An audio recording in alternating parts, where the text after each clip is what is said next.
Hello and welcome to the show. Today we're asking, does rationality disprove naturalism? We're looking at the argument for God from reason. Max Baker-Hytch is a philosopher from Wycliffe Hall, Oxford. He believes that an atheist materialist account of reality can't make sense of our ability to reason, think and understand and make arguments. Alex O'Connor is a well-known online as the Cosmic Skeptic. It's an atheist YouTube channel where he regularly engages with arguments for God. He'll be responding to Max's challenge that the very reason and rationality that many atheists celebrate, in fact, points to God. So, Alex and Max, welcome along to the show. Thanks for having me again. Thank you. Great Pleasure to be here. Alex, you've been on before. That's right, a few times now. Yeah, a few times. I'm kind of losing count. In our radio studio, usually. Yeah, this is a nice development. I've been able to witness your online profile grow and grow over that time. And of course, you're now a student at Oxford University, so there's a lot of stuff going on in your life. But it's great to have you back. Yeah, it's great to be here too. I think it is a bit absurd that I'm being sat next to people who've actually finished their degrees and DPhils, and I'm just this lowly undergraduate who manages somehow to get across the table. I think it speaks for the fact that you've grown a really interesting audience online who want to hear your perspectives on things, and I do appreciate you coming in to sort of, have a go opposite Max with just seeing what this argument is about. And I will be learning as well during this process, Max. You've your first time on the show. Yeah. And this argument, how did you first come across it? And tell us a little bit, first of all, as well about what you do and your role as well. Yeah, sure. So I'm tutor in philosophy at Wycliffe Hall, and I'm on the philosophy faculty at Oxford.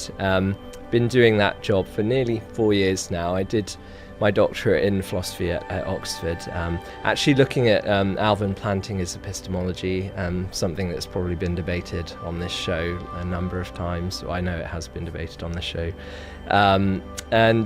So how did I come across this argument?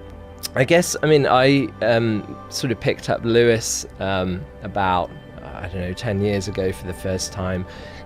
Mere Christianity was the first thing of his I read, as is probably the case for many people, and then I picked up Miracles, which is the book where Lewis tries to develop this argument. And I have to say, I don't think he expounds the argument in a very clear and lucid way, because I think in general, whether or not we think his arguments are good, I think many people would agree he's quite a clear writer. But I think this argument takes a bit of unraveling.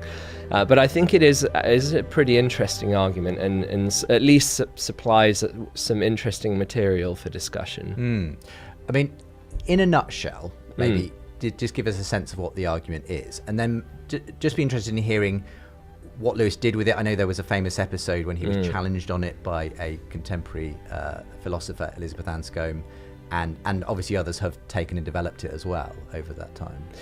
Yeah, well, I think the best way to summarize the argument is actually with a quote from someone else, JBS Haldane, who was a philosopher who influenced Lewis. But Lewis obviously thinks this is a very key passage, and I do kind of think it encapsulates the argument, and it just goes like this.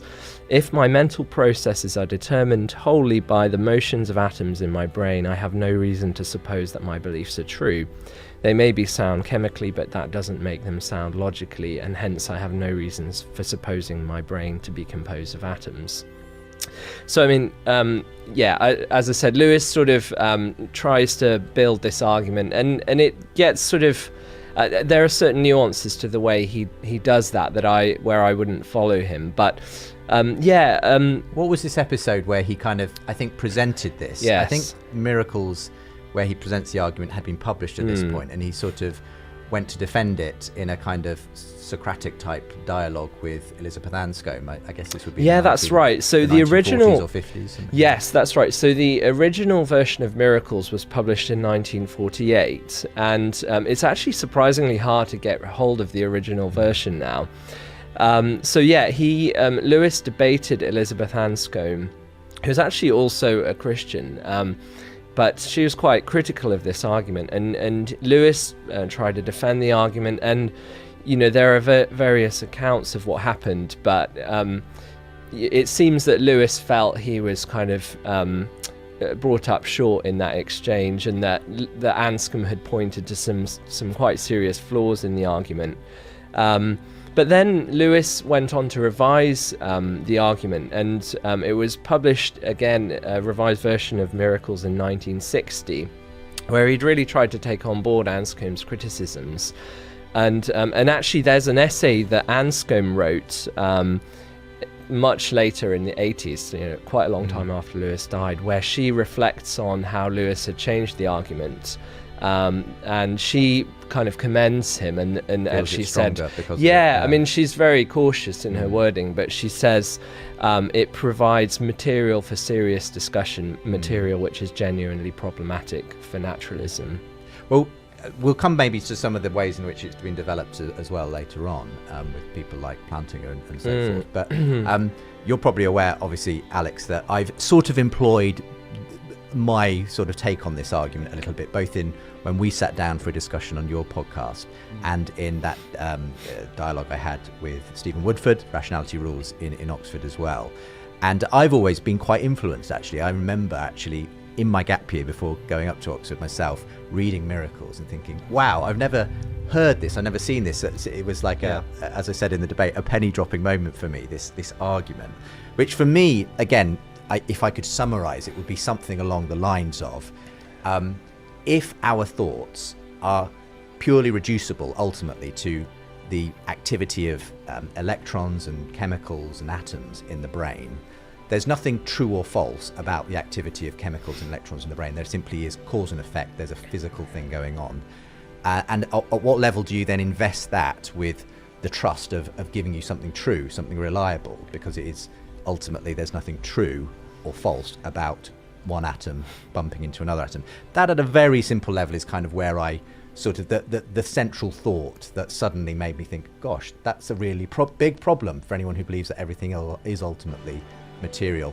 And we kind of traced that out a little bit, talking about determinism specifically when I came on your show, and why I felt that equally there were some issues around if we were all bound to believe the things we believe, what does that say for rationality and the way we come to arrive at our beliefs? And I found it particularly interesting that because the first time we mentioned this was after filming, taping one of your shows, and we kind of we stood just at the door, talking about leaving, it. I said, I'd love to have a debate with you. Yeah, and I remember thinking about it, and then I had you on the podcast, and we only got to it near the end, didn't have much time, and then I asked you about it in the Q&A, but we never really got to sink our teeth into it. But I found it really interesting that one of the things that I want to sort of bring into this conversation is whether similar criticisms about the trust that we can have in reason and the legitimacy that we can afford it are also true of a religious worldview.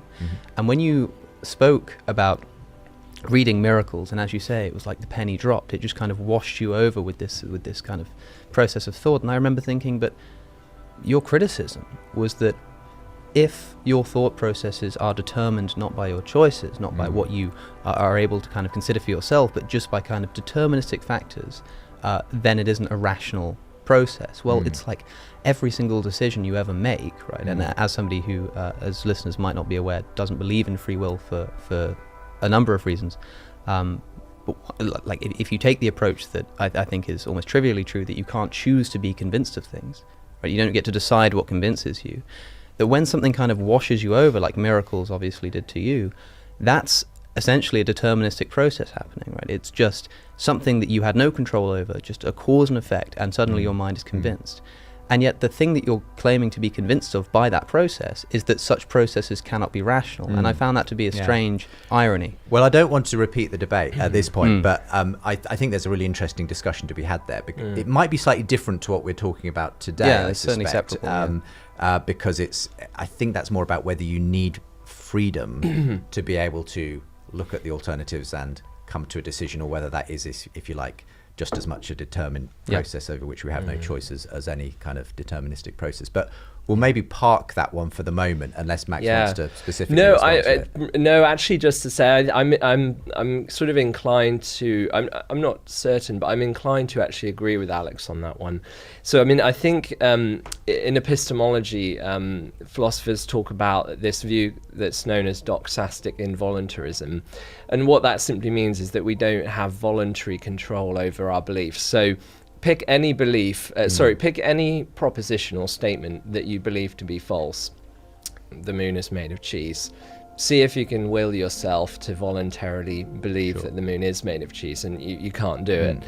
And so, yeah, I'm actually probably with Alex on the thought that the way that things strike us, the way that it appears that the evidence stacks up, that's not something that we can sort of have control. I'd love to do a separate show maybe, because someone else, another philosopher that you guys may know, Philip Goff, who's been on the show before, he sent me a paper by another philosopher who has actually done some work in this and thinks there is a case for why we do need freedom to be able to assent to interested to hear that, the evidence as it's presented to us. But anyway, that's a little bit of a digression. Although I do think it's relevant in the sense of like, if you're willing to concede this idea that you can have rational decision-making processes that are essentially deterministic, that are just kind of causal, just cause and effect working, rather than anything else, anything supernatural, anything more than just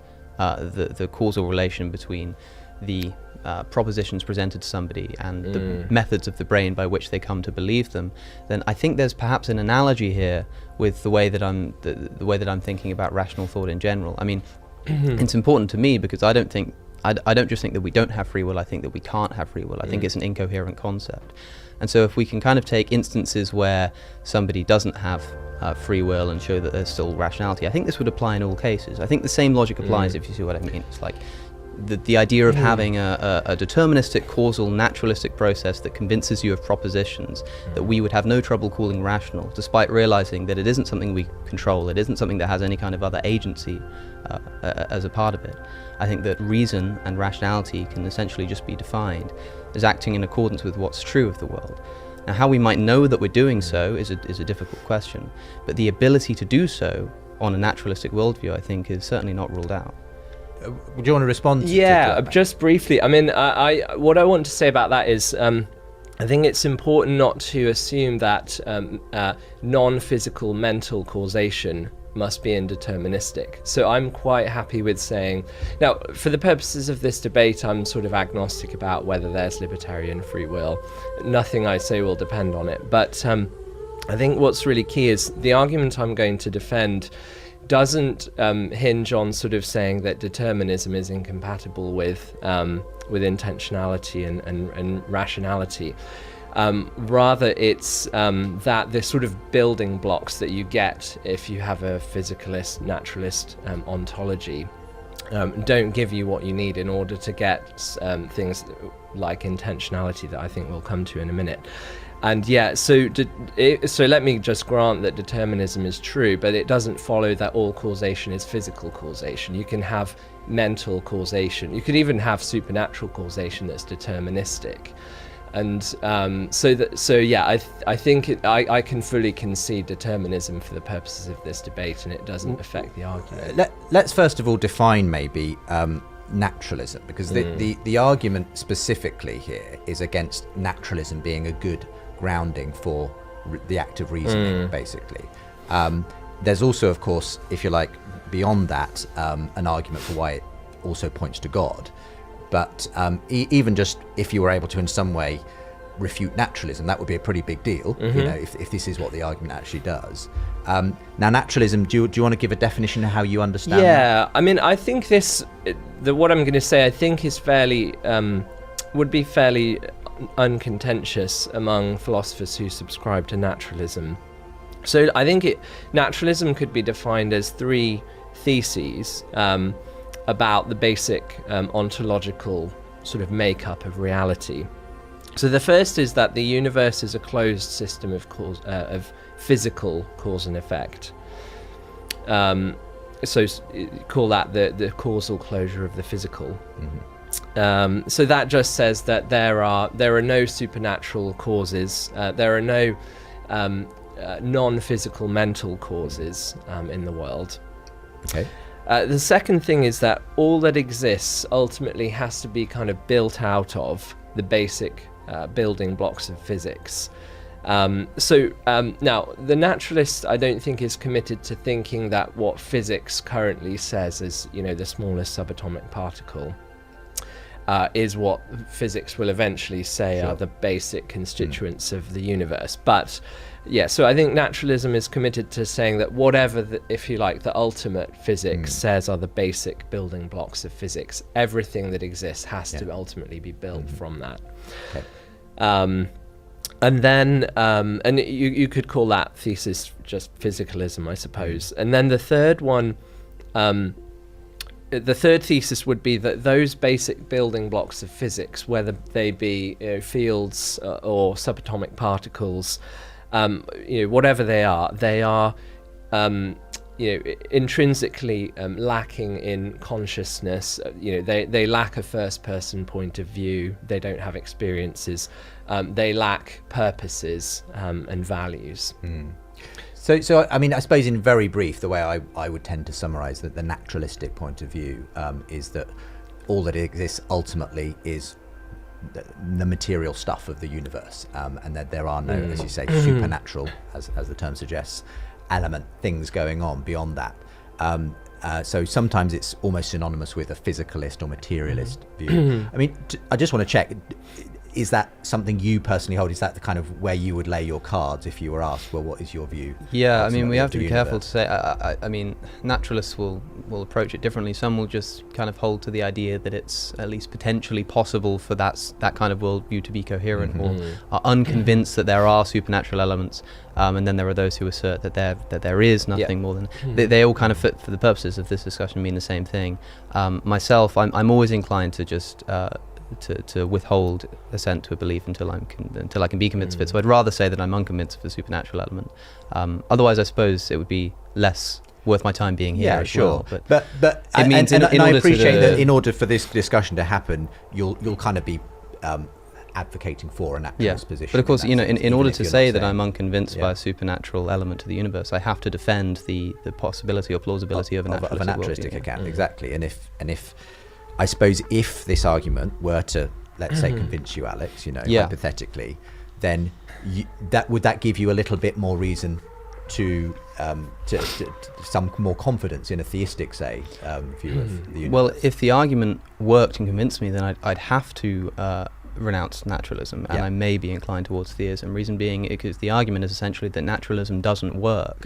And so if I'm convinced that naturalism doesn't work, then I have to become a non-naturalist. And like you say, it's another step to get to any kind of specific theism, but it's like probably the most important step, I think, when approaching at least an atheist listener. Well, we've got about 45 minutes to convince him, Max. No, I mean, I'm sure... It's been tried before. This will be a really interesting interaction. So, I mean, do you want to add anything in terms of your own sort of the way you now sketch out this argument, Max? And obviously, I'm going to ask you both to keep it as accessible as possible for the non-philosophers, including me, listening. Yeah, so, okay, well, let me just say something in general about how I approach philosophical arguments about God and metaphysics. So, I generally am not that fond of deductive arguments, where you have some premises that are supposed to logically entail their conclusion. And I prefer probabilistic arguments.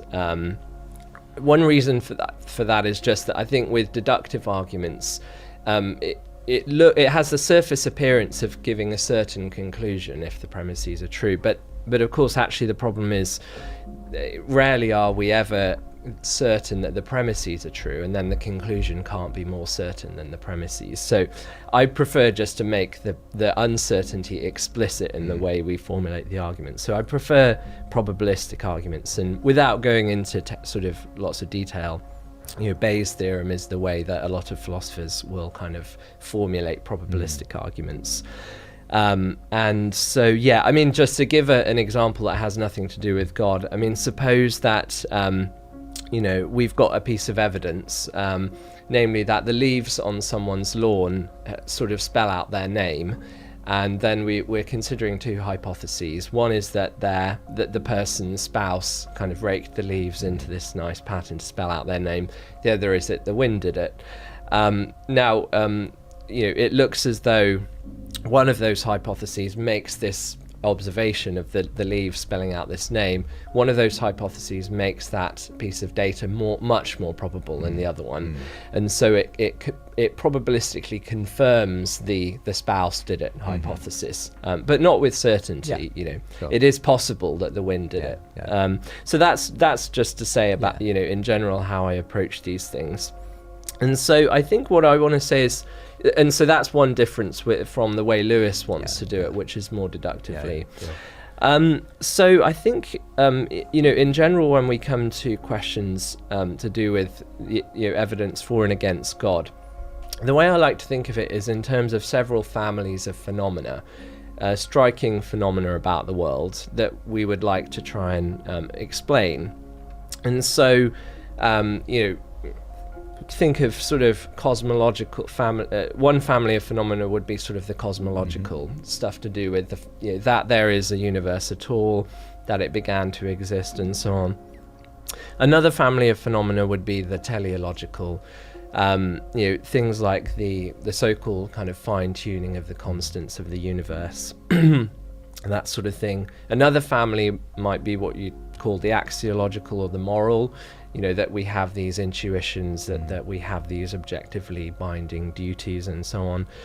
And another family, and this is what we're going to be focusing on, is what you might call the noological, so phenomena having to do with the mind. Now, of course, I should add, of course, the naturalist philosopher will rightly want to bring up two other families of phenomena, namely evil and hiddenness, ambiguity of evidence concerning God, and there's a whole huge conversation to have there. But so as I said, the noological phenomena having to do with the mind are basically what I think Lewis's argument was drawing attention to some of these phenomena and pointing out that it seemed to him at least that those are difficult to account for on naturalism. So basically the way I want to do this is to sort of point to 3 or 4 phenomena that individually and taken collectively are more probable given some kind of metaphysical view where consciousness, purpose, intentionality is at sort of the base layer of reality, if you like. And of course, theism isn't the only such hypothesis. I'm sure we'll come on to this. So it's not sort of directly an argument for specifically theism. So these phenomena are more probable given a hypothesis where consciousness, purpose, value, and so on are at the base layer, as compared with on a naturalistic hypothesis, which we've just laid out, the physical stuff at the base layer. Okay. So intentionality is one such phenomenon.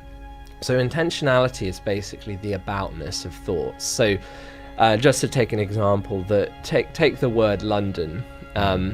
So we can all be thinking of the word London in our heads, and that word is about something. It's about the city in which we're having this conversation.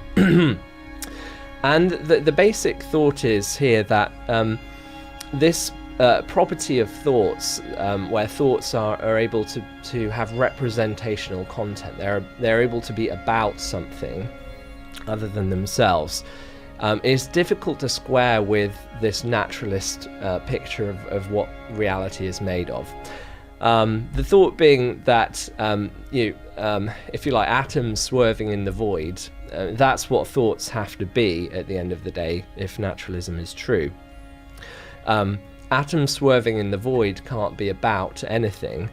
And so, and actually, this is a problem that is recognized by a number of leading naturalist philosophers. So John Searle, who's written a lot on this sort of stuff, says that so far no attempt at naturalizing intentional content has ever produced an explanation of intentional content that's remotely plausible. Now, I'm sure Alex will probably want to bring up computers, and I'll leave that for now. We can come back to that. But the basic thought here is that simply, an arrangement of atoms can no more be about the city in which we find ourselves than this table can be. Right.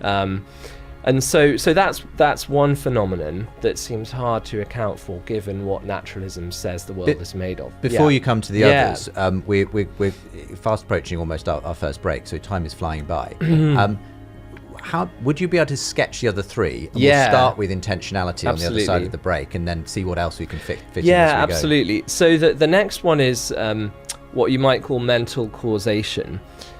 So the thought here is simply that in order to arrive at a conclusion of a chain of reasoning that is justified, if you like, thoughts need to cause each other in virtue of their propositional content. They need to cause each other in virtue of what they're about, not just in virtue of physical pushes and pulls. And given what naturalism says the world is made of, physical stuff, and given the causal closure of the physical, again, it seems just very hard to square the idea that thoughts cause one another in virtue of what they're about, as opposed to merely in virtue of physical pushes and pulls. So it's sort of linked to the intentionality, the aboutness of thoughts. I would say so, how one thought that's about something causes another thought about something, if ultimately those are simply two physical events happening. That's right. And yes, exactly. So this one is really an expansion of the first. Intentionality, you could sort of get that if you just had one thought on its own, but then this second one is about how thoughts relate to each other. And then the third one, I suppose, is this thing that Planting has talked about, and I will probably come on to this. I would endorse a more qualified version of that, but I think the key point is that it's hard to see why minds that were shaped by an unguided process of natural selection would have the capacity for, not just for kind of navigating our way around our physical environment, getting food and that kind of thing, but for doing quantum physics and metaphysics and so on. It seems to be unreasonably kind of the level at which we're able to introspect and think seems well beyond the physical needs of evolution. I think so, and I would, and it's not just that. I mean, you could extrapolate. Look, you need some kind of reasoning processes to navigate your way around the Sahara, or whatever, the savannah. But then it's that philosophy in particular depends on certain intuitions. It's not just about reasoning processes. You have to have some raw material. And so that's the gist of the argument there. And was there a fourth, or was that the... Well, I mean, I hesitate to throw this in because it's a lot. But let's leave it there. That's so much to respond to already. We'll have our hands full, I'm sure, on the other side of a quick break, as Alex wants to pick up some of those points. So we're going to take a quick break, and we'll be back. We're talking about the argument from reason for God. Does rationality disprove naturalism? My guests today on the show are Alex O'Connor and Max Baker-Hytch. For more conversations between Christians and skeptics, subscribe to the Unbelievable podcast. And for more updates and bonus content, sign up to the Unbelievable newsletter. We're talking about the argument from reason for God today. Here on Unbelievable, my guests are Max Baker-Hytch, philosopher from Wycliffe Hall, Oxford. And he's making the case that the atheist materialist account of reality can't make sense of our ability to reason, think, understand and make arguments. Alex O'Connor, well known as the Cosmic Skeptic online, is here to respond. Okay, lots to respond to there, and I don't know where you want to begin, but maybe we'll start with this issue of intentionality that Max first brought up, which is the aboutness of thoughts, that we have thoughts that are about London, for instance, and in what sense can something that ultimately is reducible to a physical thing, atoms, electrons and so on, be about anything? As I say, huge metaphysical problem in the philosophy of mind, but where would you begin with that kind of an issue? I want to make sure I'm understanding this correctly. I'm struggling almost to see the contention. I think that the capacity for abstract thought and the explanations for how that could have developed within human consciousness is not particularly controversial. And I'd also say that, for instance, there are people who are not capable of thinking about London, namely people who've never heard of London and never experienced London. In other words, the thoughts that we have that are about things are predicated on our experience of these things, right? An evolutionary account of how we've come to develop our cognitive faculties would be perfectly in line with this view of reality, that There is a selective advantage in being able to think abstractly. There is a selective advantage about being able to remember things that we've experienced and think about them when they're not immediately in our face. It's clear to see how these things could be evolutionarily selected for. And this is why I think this actually ties into the last argument that was made, which I think is the most interesting one, about how if things came about through naturalistic processes, it seems that we would have selected for survival rather than for truth, right? Like, why would this was Alvin Plantinga's famous evolutionary argument against naturalism. Well, we don't, as we've discussed, we don't evolve to do quantum physics, but it's like, I think that's evidenced by the fact that we are currently trying to use reason to overcome our naturalistic approach to something like quantum physics, and our intuitions that we have, our psychological intuitions that have come about through our biological evolution. It's clear to see why we are not able to understand the unimaginably small and the unimaginably large in science, because we didn't evolve for those purposes. However, we're using reason to overcome that, right? It's not that isn't. We're not saying that kind of we've evolved the ability to talk about quantum physics. We're saying that we've really evolved the inability to do so, and we're trying to use reason to overcome that. I think that there is selective advantage to truth in many ways, but I can understand why people would have the contention that because selection is governed by survival rather than truth, we'd be wary to trust it. But this is where I want to also come back on what you said, Max, about deductive arguments. I think, do you mean to say when you talk about reason not really working on a naturalistic worldview, that deductive arguments themselves would also not work? Because another problem with deductive arguments, not so much a problem, but an interesting observation, is that they essentially provide no new information. They are tautological in nature, right? You have two premises and you have a conclusion, and the fact that the conclusion logically follows means that the conclusion just has the same semantic value as the two premises put together, right? So you've just got a tautology. So to say that that doesn't work on a naturalistic worldview is to say that tautologies don't work on a naturalistic worldview. That is, something like P is P could not be kind of justifiably, reasonably true on a naturalistic worldview. To me, I'm one of those people who's of the opinion that the laws of logic are almost somewhat transcendent in a sense of like their necessary truth, right? I think there are certain things that we can know a priori, and I think that the laws of logic are an example of that. Do you think that if naturalism were true, we could trust deductive arguments? Yeah. Okay, so there's quite a lot to respond to there. So yeah, let me start with deduction. So so I mean I share the view of most philosophers that the laws of logic hold in all possible worlds. They couldn't have been different.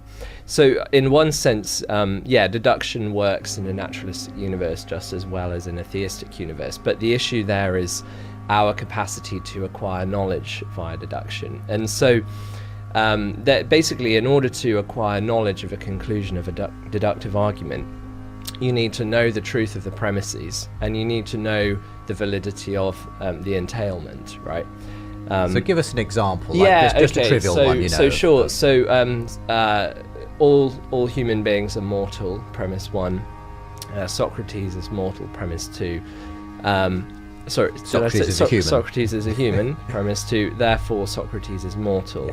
Yeah. So I mean, it doesn't matter whether or not theism is true for that argument to be deductively valid and sound. But the key issue here is our capacity to recognize the deductive validity of an argument like that. And I think this goes to a deeper issue, really.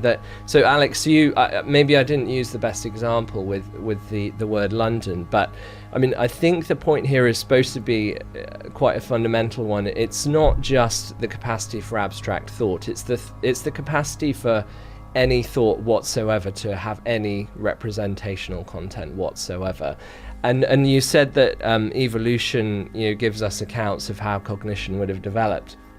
And I don't really dispute that, but I think the key point is those evolutionary models are silent on these metaphysical questions of, just to be able to kind of then just present this in a package and allow Alex to respond to it. So let's say, that taking that argument, all humans are mortal, Socrates is a human, therefore Socrates is mortal. Okay. So the person sort of thinking about that, reasoning that through, they're having to have thoughts about Socrates being human. They've got to have a thought about all humans being mortal. And so at the first level, from what I heard you saying earlier, Max, the point is how do these physical events in our brain map onto something being about someone, about Socrates, about his mortality, and so on. And then secondly, how do we see, if you like, that those two things together entail the conclusion? And that again is a linked but different issue in this kind of causation as you see it. You know, why does one physical event entail this other different physical event, but it's actually the content of those thoughts. And so should we pass the ball back, Alex? Yes, no, that's helpful. Thanks, Justin. That's good. I mean, there are two important and separable questions. The first being knowledge of like the premises, but secondly, as you say, knowledge of the validity of the inference. I would say that, as I say, deductive arguments are just tautological, meaning that what we're talking about is an ability to recognize that two things are the same, right? It's an ability in the same way that like, if you have two thoughts that are just identical in content, if you have, the bus is red, therefore the bus is red, to ask about how we could know that that's a valid inference seems a bit strange. It's like, surely we're just talking about the ability to recognize that two things are the same. It's not really about a relationship between them. It's about just recognizing a similarity. And I think that's what's going on in a deductive argument. When we say that all men are mortal and that Socrates is a man, we are saying that Socrates is mortal. It's essentially just a linguistic feature that we separate these into two premises and ultimately a conclusion. And we say that we derive the conclusion. I think that we derive the conclusion linguistically, but what we're actually just doing is reframing the premises into a new form that that is a helpful thing to do for philosophy, because we can then kind of build upon those conclusions as well. But that's what I think we're talking about, is just a recognition that two things are the same. I don't know if you agree with that. Does that? So I'm this idea that all deductive arguments are tautologies. I mean, I think that there's a good deal of philosophers who would not be particularly happy with that way of characterizing deductive arguments. I mean, I think that. So the thing is, the premises of that. So to boil it down, actually, what the argument that we've just been discussing, the example, has the following form. P is the first premise. If P, then Q, therefore Q. So that's what's known as modus ponens. And the validity of that rule is, this would get us quite take us quite far afield into philosophy of logic and so on. But that inference rule, known as modus ponens, that says, P, then P, if P, then Q, therefore Q. That inference rule itself is something that we have to, somehow grasp with our minds in order to come to a justified belief in the conclusion. And so I don't think, to say it's a tautology makes it sound like, let's suppose it is, but that doesn't really help us understand this thing that I've been alluding to, is this question of, well, how, if thoughts are atoms swerving in the void, is it the case that those atoms are about modus ponens? Yeah, I suppose for me that's the central point here. But I feel like I think it's not to say that the atoms are about something is to kind of it's using something of a reverse fallacy of composition, it seems to me, to be saying that everything's made up of atoms, therefore thoughts must be, if a thought is about London, it must just be atoms about London in some sense. It's like, I think it's in the same way as saying like a book is made of atoms, but a book can be about London despite the atoms of the book being made up of not about London, if you see what I'm saying, right? So like we're talking about a naturalistic process which has given rise to something which can attach itself to abstract thought. We're not talking about the process itself and the building blocks upon which it's based being the thing that does the thinking, right? It's just as like an atom is not self-replicating, to kind of, because when we talk about consciousness and it kind of muddies the waters because it becomes a bit difficult to think about. But with any other evolutionary process, we can recognize, an atom is not self-replicating, but you put enough atoms together in the right sort of way and you get a cell that's self-replicating. And that's that's not a problem. Like, I wouldn't turn around and say, but like, it makes no sense on a naturalistic worldview to say that a cell is self-replicating, because if it's made of nothing more than atoms, then how can an atom kind of bring about that process? I mean, what I'm hearing from you, Alex, is, of course, this electron banging into that electron doesn't equal a thought about London or Socrates.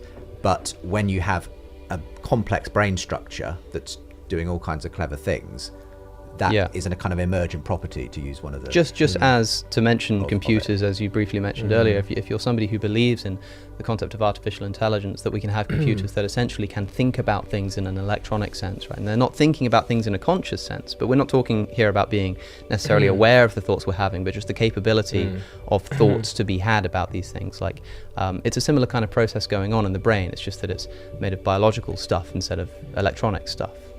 Yeah, so I mean, you brought up books, and that's a little bit similar to the case of computers in a way, in the following sense. So I mean, I think you made the point that a book is made of atoms. I would agree with that, and yet a book is about lots of stuff, presumably.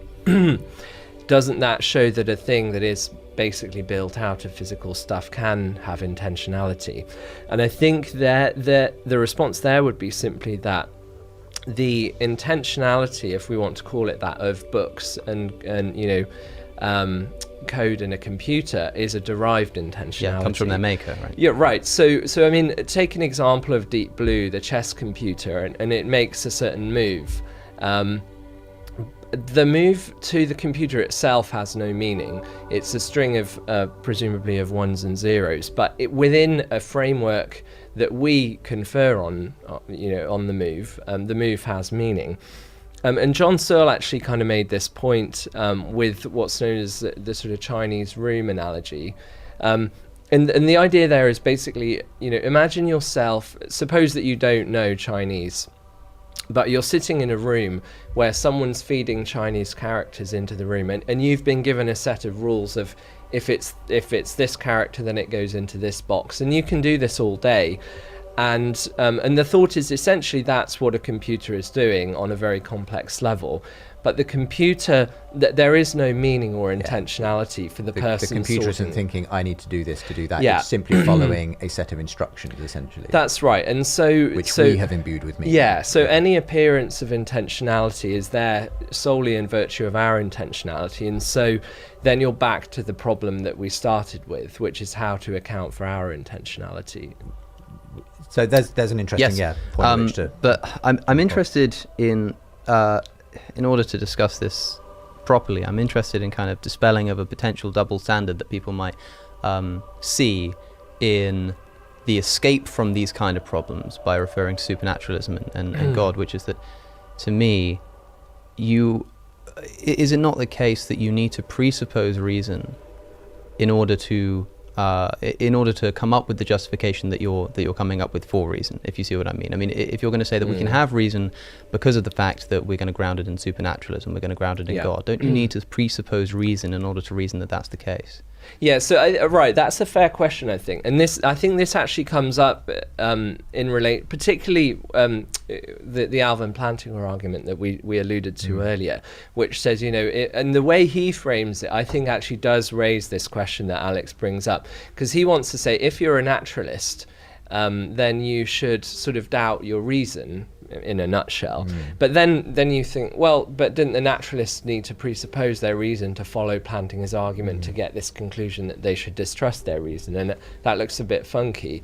But it's not just that, because obviously Plantinga can say that, like, I can justify using reason as a whole. What I'm saying specifically is about, like, is about from the very beginning. It's like, let's say that we're trying to justify reason. It's like, you can't even begin having that conversation at all. Yeah. Unless you presuppose the conclusion that reason is and the thing is, like, if you're then also saying, if the argument is going to be that the only way you can have reason is through some kind of supernatural agency, then not only do you have to presuppose reason, but you have to presuppose supernatural agency before you even begin the conversation.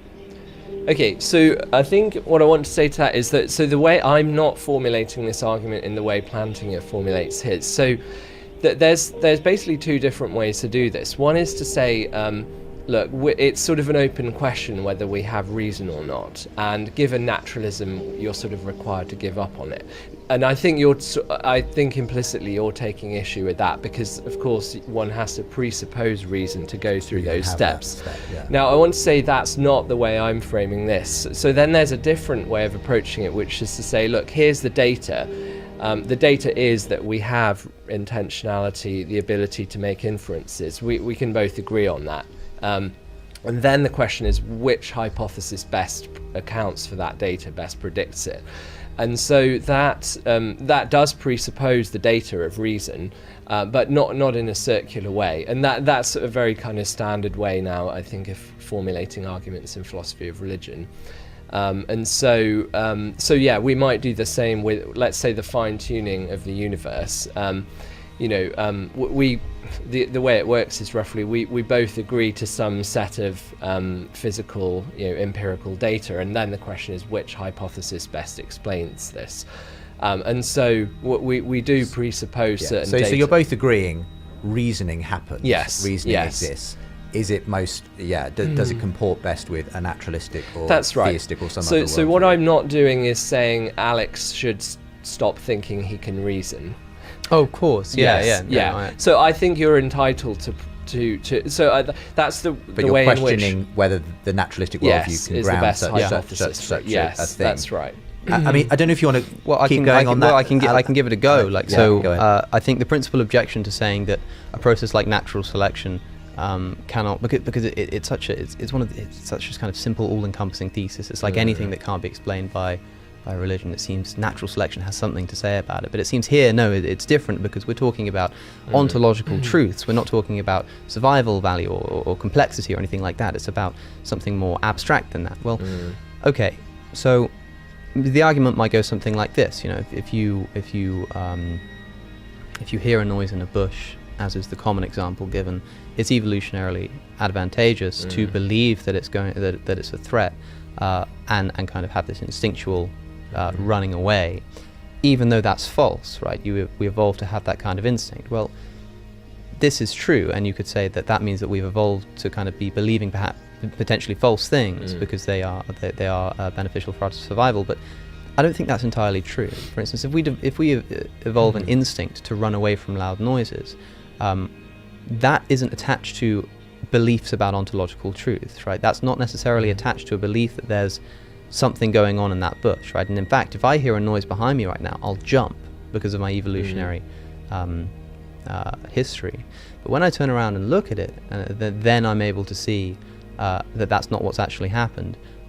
I'll become convinced that that's not the case. Reason being that if we put to the side like epistemological skepticism for the moment, let's just kind of grant that our senses are accurate here.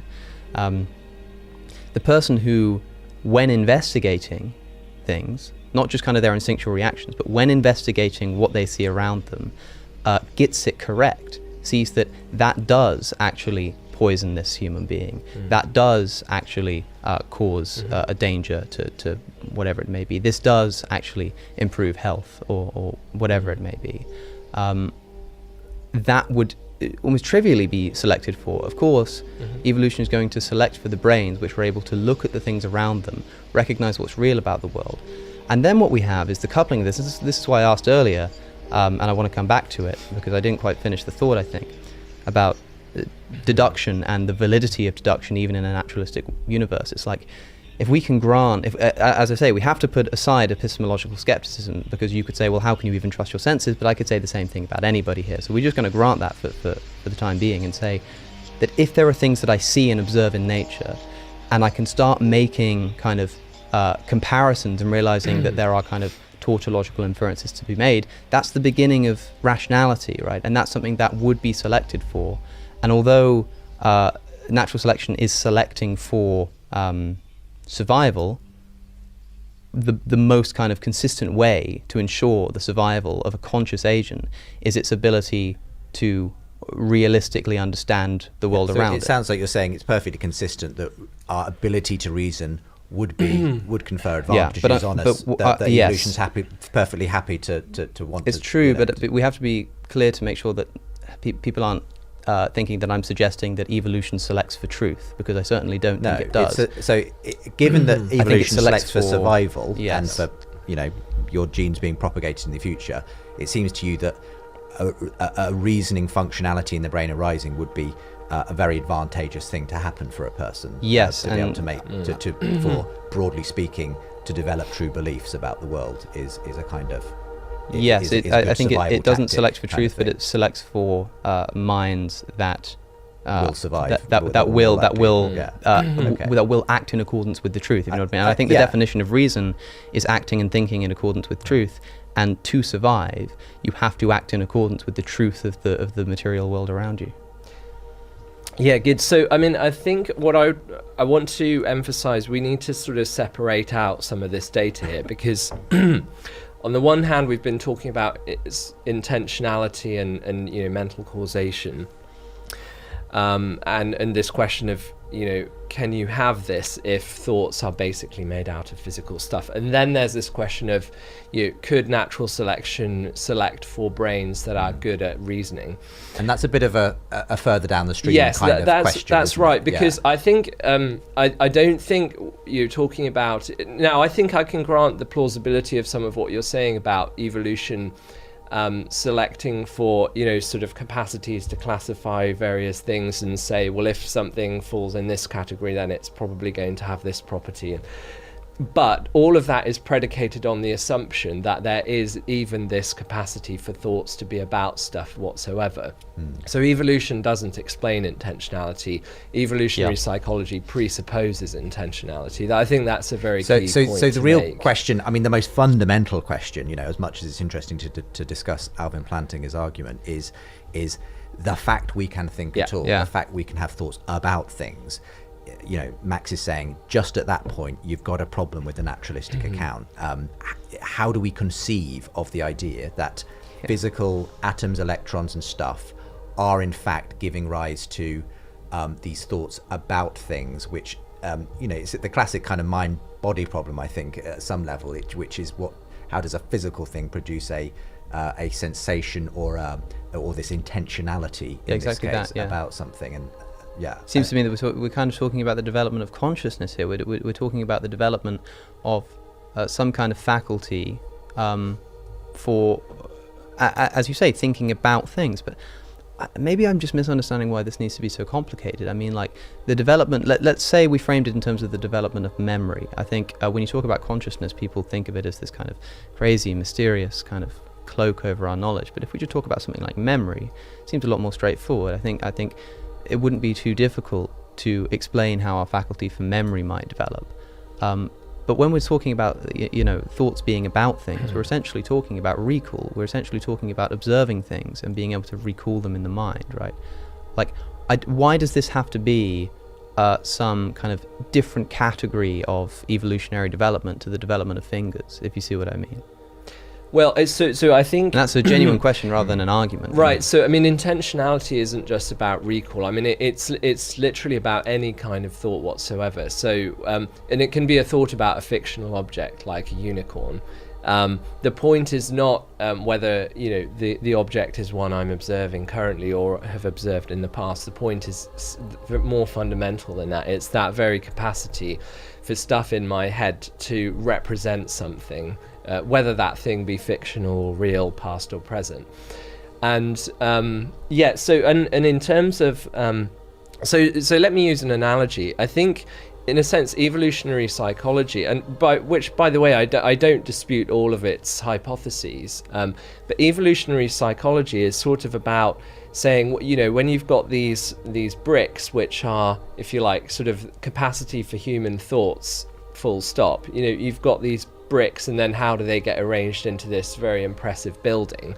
Evolutionary psychology, the sorts of theories you've been alluding to about the development of the mind as shaped by natural selection, in essence, all that's getting at is, once you've got the bricks, how do they then get arranged? It doesn't touch that question of how you get the bricks in the first place. Yeah. And so we're going to go to our next break, but I feel like we've kind of hit a kind of the rock bottom kind of question at the bottom of this, which is how do our thoughts, if they are ultimately constituted by physical things, atoms, electrons, and so on, how do they manifest, if you like, in our consciousness as thoughts about things, which seems necessary for reason to happen, for something to entail another thing. That's the second kind of mystery in this, is how does having a thought about one thing and a thought about another thing, and when you connect them, create a third thought. Because what I'm getting from you, Max, is that if you were just looking at what's going on in the brain at that point, this electron goes here, that electron goes there, you would not see anything that looks like what the actual experience of us reasoning is in that sense. And maybe that's just where I'll leave it, and then we'll go to our break and come back to Alex to continue this. Fascinating discussion, quite a deep dive today. It's taken us off in different directions, actually. I'm enjoying the way we've gone into evolution and other parts of the spectrum here. But we're at the core of this, we're looking at an argument popularized in many ways by C.S. Lewis in his book Miracles, the argument from reason against naturalism. And we'll continue with my guests, Alex and Max, very shortly. If you listen to Unbelievable with Justin Briley on Premier Christian Radio and enjoy the conversations between Christians and skeptics, then this is the perfect app for you. For the latest updates, podcasts, videos, articles, bonus content and much more, download the Premier Unbelievable app today. So welcome back to the final part of this discussion between my guests Max Baker-Hytch and Alex O'Connor. Do check out Max online. He is a tutor over at the Wycliffe Hall in Oxford. You can find some of his academic papers if you just search for his name, and I'm sure you'll find some interesting stuff there. Alex has tons of content on the YouTube channel he runs, Cosmic Skeptic. Really fascinating discussions and dialogues on there as well. But cosmicskeptic.com takes you to the sort of the central page for exploring that. I appreciate both of you coming in to do this quite sort of abstract, conceptual kind of discussion. Sometimes I've been trying to kind of I think put a bit of flesh on it, because I think so often if someone's watching or listening, they can think, okay, I think I get that, but how does that work? And what it's kind of boiled down to in the end, I feel like, Alex, is a sort of that classic question of how does physical stuff produce consciousness or the aboutness of our thoughts. And this is a debate we've kind of done with other people like Daniel Dennett and many others over the years. But it seems quite fundamental to this argument from reason, because it's that classic problem of if at the bottom of all of this there's physical stuff going on, where does the aboutness of these thoughts come from? Which then produces this entailment problem potentially and everything else. So this problem, this problem, as you say, it's just kind of like it's just the question of how we get from natural explanations to talking about minds, right? And this is why I bring up something like memory. I feel like it's analogous, if not strictly relevant, because it's like it seems to be kind of a different category of stuff. Something like memory, it's like brain process, it's mind process. It seems to have more agency behind it, but it's not a controversial thing to say that can arise from naturalistic processes. And as we were just briefly discussing in the break, it's like we don't fully understand, and perhaps never will fully understand the brain. It's the most complex thing we've ever discovered in the universe, right? And like there are areas such as this which are a bit hazy, but it seems to me that our naturalistic explanations of the brain are quite sufficient to explain most of its phenomena. And even if it can't quite explain consciousness, which many people will claim that it can, but even if it can't, like I think that then just almost becomes an argument from I don't know what the exact term to use here would be, perhaps an argument from ignorance, perhaps an argument and if you're pushing it in the direction of God, a God of the gaps, essentially.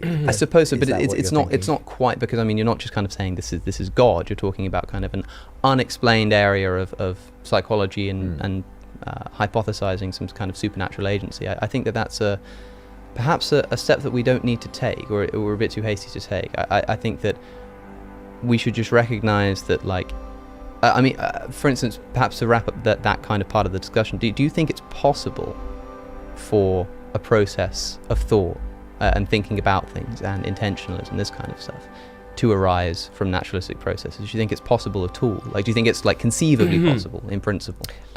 No. So I think that given how we've defined naturalism earlier in the program, that the basic resources that you have to if you like, to build conscious, and actually we haven't talked about conscious experience itself, which I would say is actually one layer more fundamental than intentionality, just that the existence of a first person subjective perspective.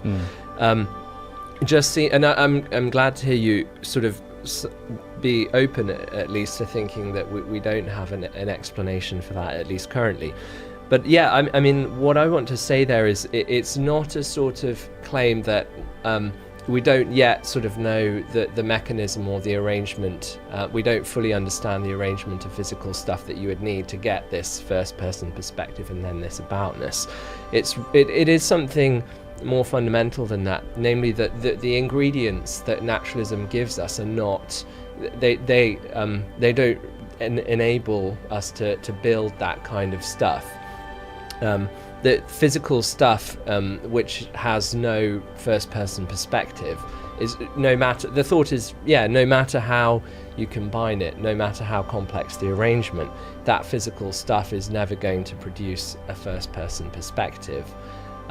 If the I see what you mean. I think that's perhaps the difference then, because to me, I've had a lot of conversations with people about this topic of like how something like awareness can arise, and perhaps we should have discussed that, because I think it's really interesting and something I've been reading a lot about, specifically in relation to non-human animals and whether they have awareness too. It seems to me that like you can have a process by which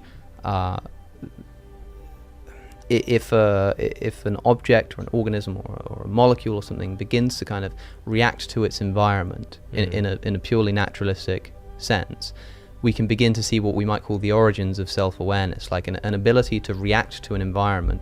You can understand why it would be more advantageous if, as well as being able to kind of, so let's say that you kind of like the flower that follows the sun across the sky, that kind of thing. It's like that's obviously not a kind of that's not evidence of self-awareness.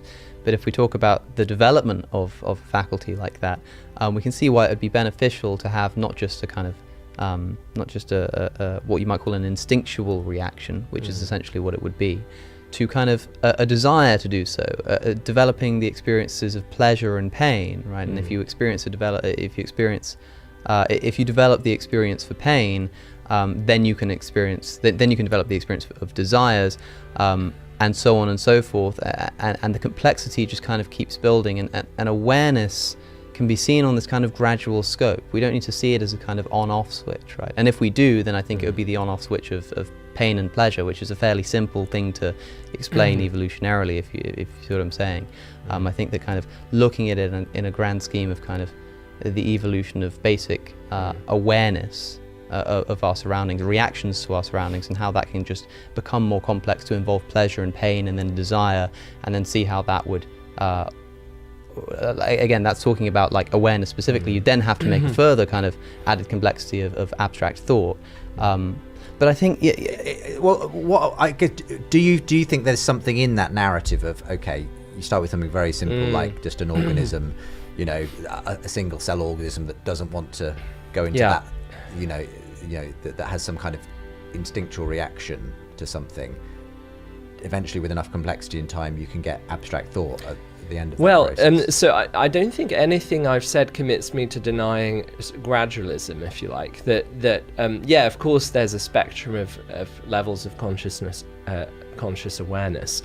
But I think that the point I want to make and we haven't really talked about conscious awareness itself. We've more talked about intentionality, which kind of presupposes conscious awareness. But conscious awareness itself is an interesting puzzle, and it's not just theists who think this. A number of leading philosophers of mind, like David Chalmers, Tim Crane, Thomas Nagel, would say that they think that qualia, first-person subjective experience, even if that's the first-person subjective experience of a fly, if flies have that, I don't know whether they do, that does seem to be just a different kind of thing from brain states. And that there are various philosophical arguments that it would take us too long to get into that sort of underscore this point, that this first person what it's like to feel pain or whatever is just a different kind of thing from what happens when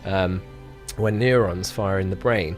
And so I think just talking about how things unfold gradually doesn't really touch that question of why there is this first person subjective perspective.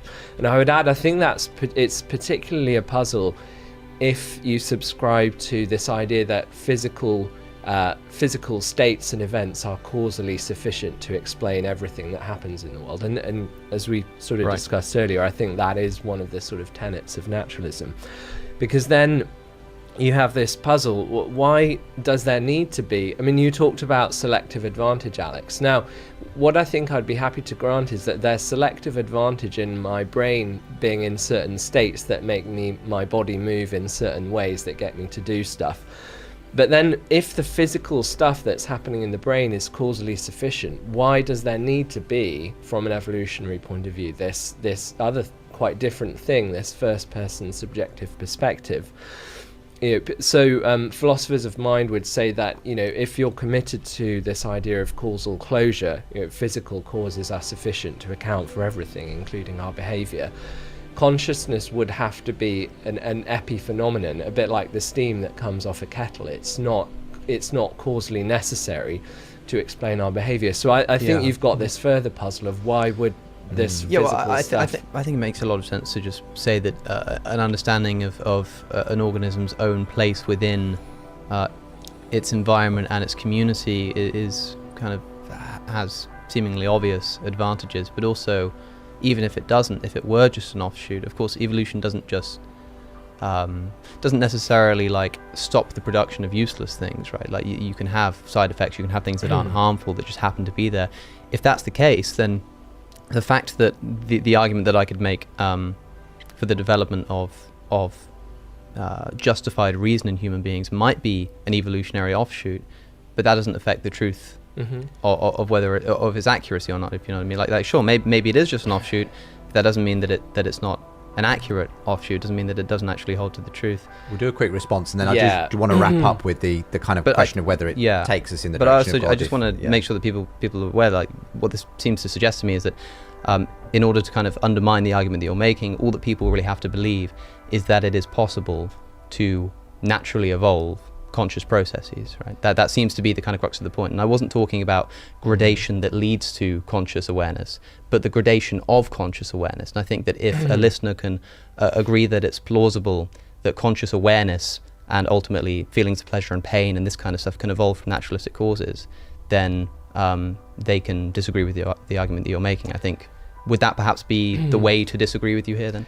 So I want to say no, because this is a probabilistic argument. This is about which hypothesis makes the data more likely or not. So, my earlier example of the leaves on the lawn, it's possible, it's physically possible, it's logically possible as well, for the leaves to be arranged to spell out the person's name. By the wind. Right, by the wind, sorry, thanks Justin. But the question is, which hypothesis predicts this data more strongly? And merely to say it's possible in some sense, which I think I might be willing to grant, it is conceivable that evolution throws up this unnecessary offshoot, namely subjective experience.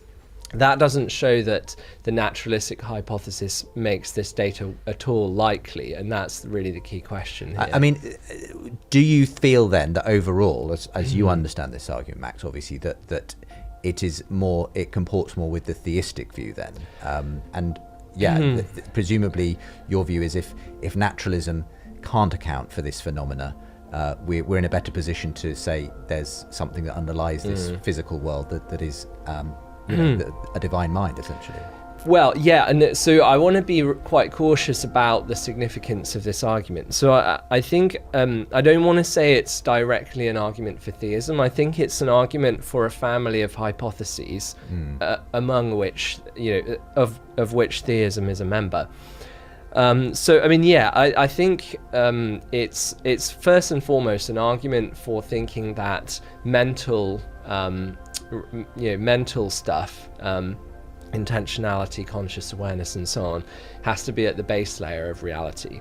Now, there are, as you both well know, there are other views of reality besides theism which would say that consciousness, intentionality, and so on are at the base layer of reality. So, I mean, so then I think it's a further step to then say, well, of those various hypotheses, those various non-naturalistic hypotheses, which one is the best? Yeah. So you do kind of have to produce further argument for why. I think so. It isn't some kind of Platonic realm that exists. That's right. And I think it's notable, that someone like Thomas Nagel, who's definitely not a believer in God, nonetheless, I think wants to say that qualia, conscious experience, intentionality, purpose, and so on, are metaphysically fundamental. They're at the base layer, but that base layer isn't conceived of as a personal God for him.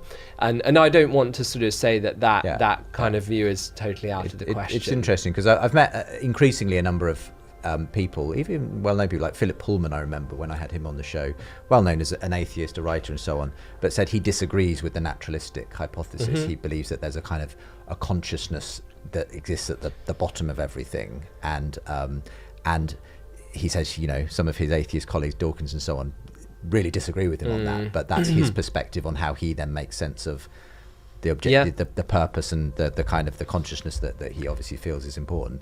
I mean, you've come on to sort of defend a naturalistic position to some extent. Essentially, I suppose I just need to defend its plausibility, and I think that you talk about like making an argument from probability, which is true, but you can essentially turn it into a deductive argument by saying that the hypothesis is like, it's more probable that this is the case, and if it's more probable that this is the case, then we should believe it, right? It's essentially what we're saying. I guess the question is, what is a more probable explanation of the development of self-consciousness, and especially taking into consideration the way in which it seems to have come about in human beings, which is through a process of long and gradual evolution. It's like, what would we expect to see if we were to assume a naturalistic explanation for the development of conscious thought? Well, we'd probably expect to see a slightly not fully understood but very long and very complex process upon which there was much trial and error.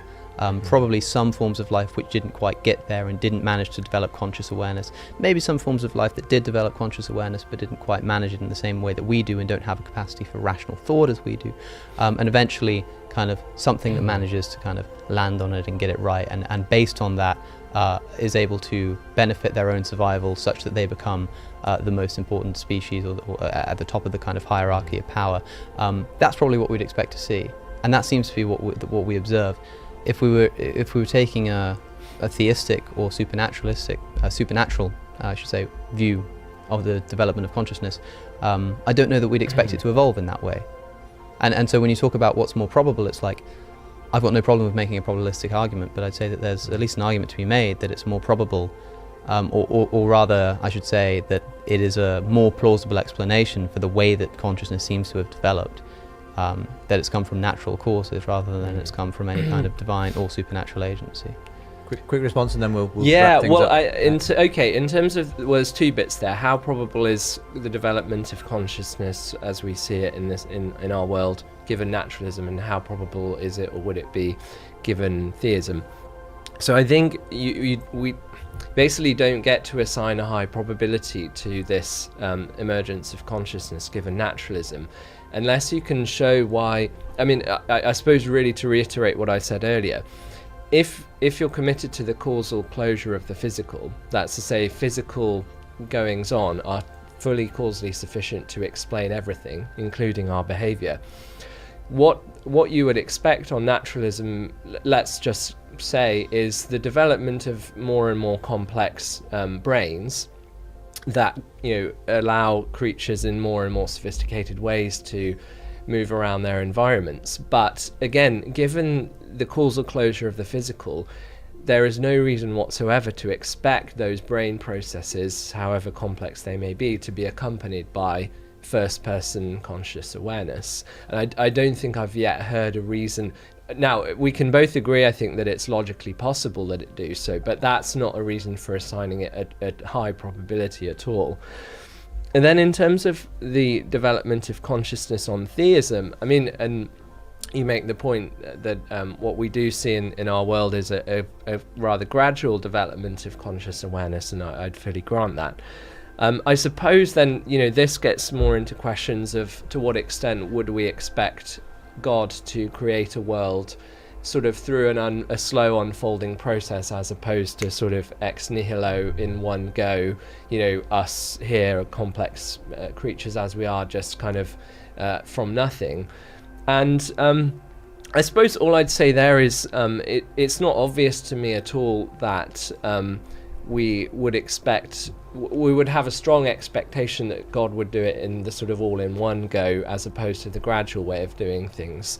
I mean, but of course this gets tricky in terms of assessing what God would do. I mean, and I think certainly in the sort of, and we haven't at all talked about Christian theism in this program so far, but I mean, I think we do to assess God's intentions, we do have to get into specific versions of theism, because they will make different predictions. But yeah, I think the kind of biblical portrait of God is of a God who sometimes does stuff in an instant, but I would almost say more often does things through unfolding narratives and processes.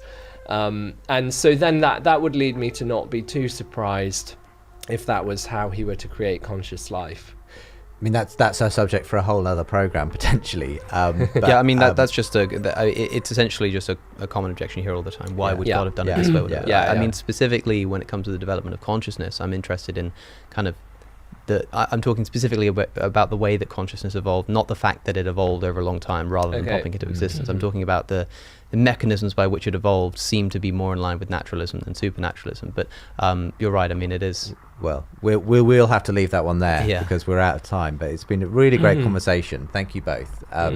As I say, you can find out more about Max and indeed C.S. Lewis's argument from reason and the way that Max has developed it if you go and look for his name. I'll make sure there's a link from today's show in the info accompanying this program. And Alex O'Connor is available, of course, as the Cosmic Skeptic on YouTube and at the website, and I'll make sure there are links too. But fascinating discussion from you. Thank you very much for coming in and doing a deep dive with me on this particular argument. And hopefully I'll get you both back again at some point in the future. Anytime. Thank you very much, both of you.